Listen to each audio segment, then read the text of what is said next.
On October 23rd, the first organized migrant caravan in 3 years, containing over 2,000 Haitian, African, and Central American migrants, left Tapachula City along the Mexican-Guatemalan border. The group has dealt with considerable pushback from both the Mexican National Guard and Mexican Immigration Authority, who have on occasion stopped the caravan and tried to divert them away from Mexico City and the U.S. border. In the scuffle, one member of the caravan was killed recently. Now the caravan, led by Irieno Mujica, have their sights officially set on the U.S. border. And we have the story as it has been almost exclusively reported by independent journalists. One of those journalists is Jonathan Krohn. Jonathan joins us now to give the history of migrant caravans, the context behind mainstream media coverage of migrant caravans, and what we can expect for this next for this group. Welcome, Jonathan. Hey, thanks for having me. Yeah, thanks for being here. So obviously, migrant caravans, I think, play almost a villainous or a boogeyman role in a lot of, certainly a lot of right of center media coverage, but also some mainstream media coverage. Can you tell us a bit more about what you're seeing right now?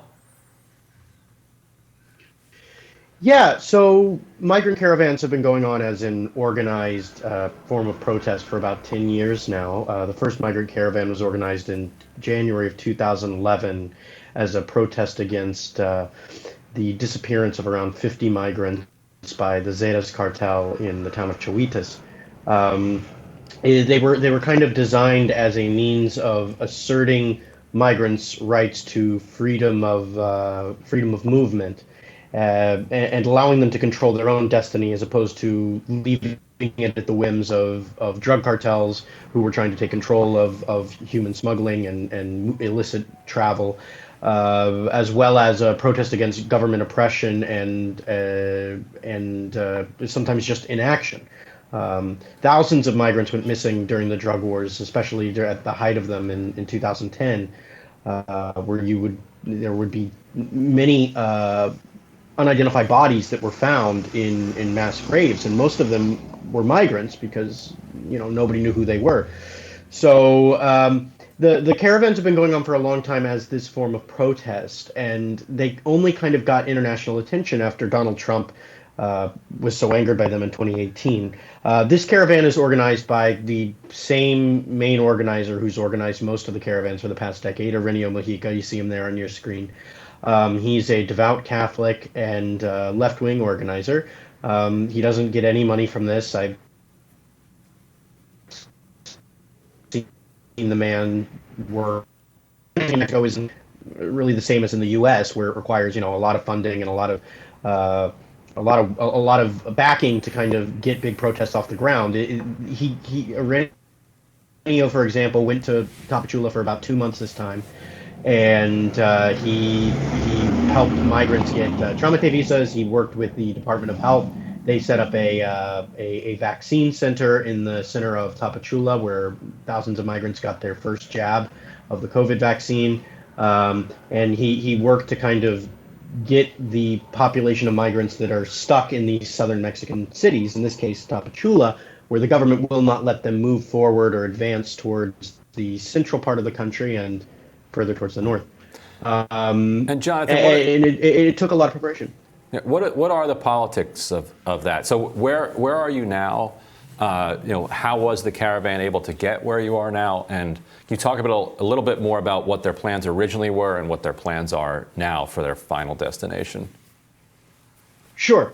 So the caravan is now in Oaxaca, which is a major milestone for them. No caravan, organized or otherwise, has gotten out of Chiapas, which is on the Guatemalan border, the state on the Guatemalan border, since 2018, when those caravans that made headlines happened.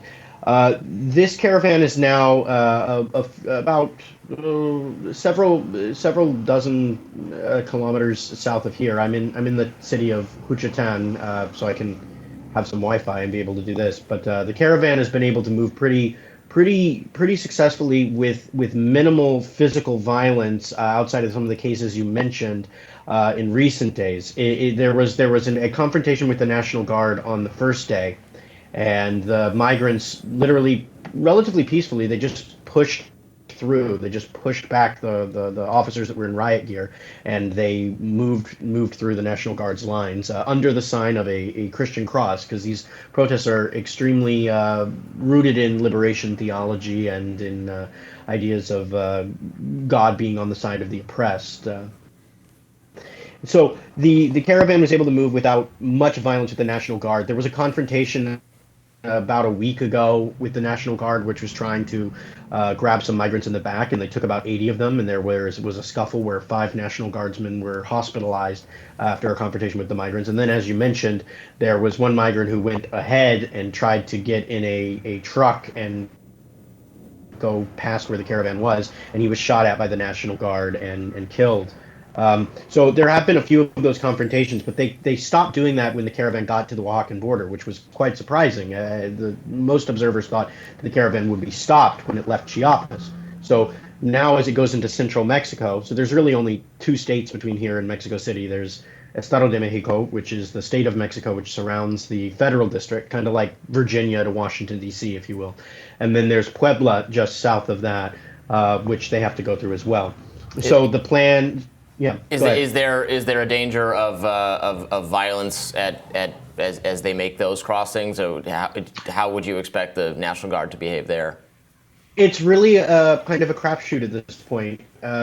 We're in kind of uncharted territory because this is a new administration that came into power at the end of 2018 after those caravans, and they have worked hard to suppress any potentiality of caravans for the past 2 years. Or past 3 years, excuse me. And this is really the first time that they've been tested. So it's really unclear how they will handle it. Right now, what they're doing is, instead of having physical, violent confrontation, the INM, the Instituto Nacional de Migración, the immigration authority here, they're sending agents from Grupo Beta, which is supposedly there to help the migrants. And they will go at the back of the caravan to the stragglers in the back and tell them that if they go to a shelter, if they let them take them to a shelter, they'll be able to get humanitarian visas, which the government has traditionally not respected from migrants going north. They don't respect the humanitarian visas the way they respect, a temporary residency card, for example, which is what the caravan organizer, Ireneo, is demanding from the government because they have not respected those humanitarian visas in the past.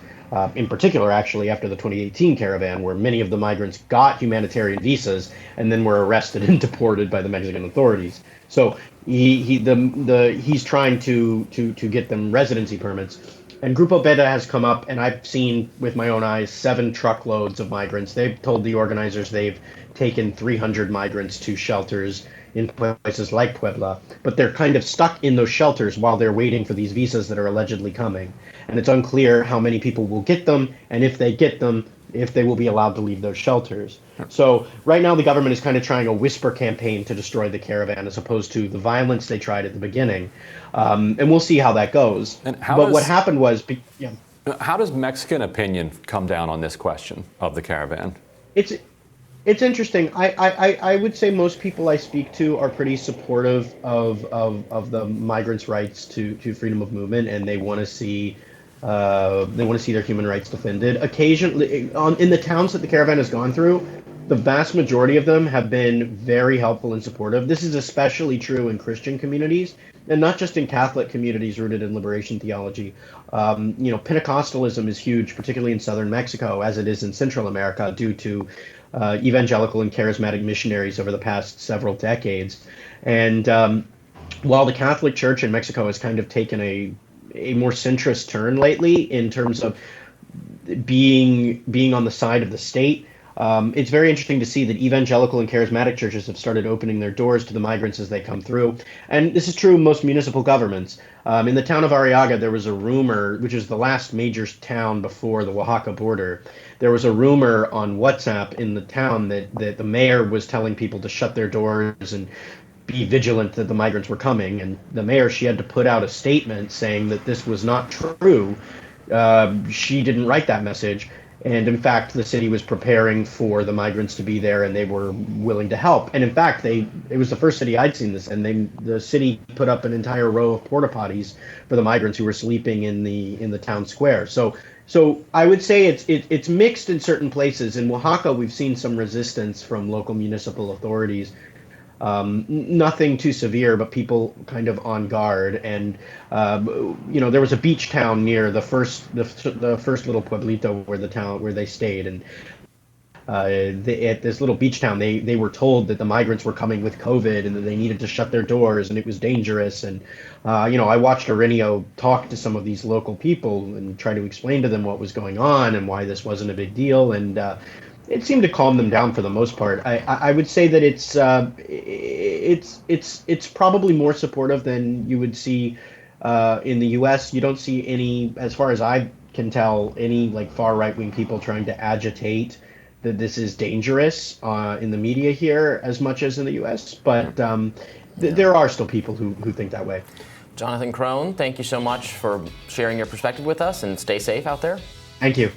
We'll be back with more Rising right after this.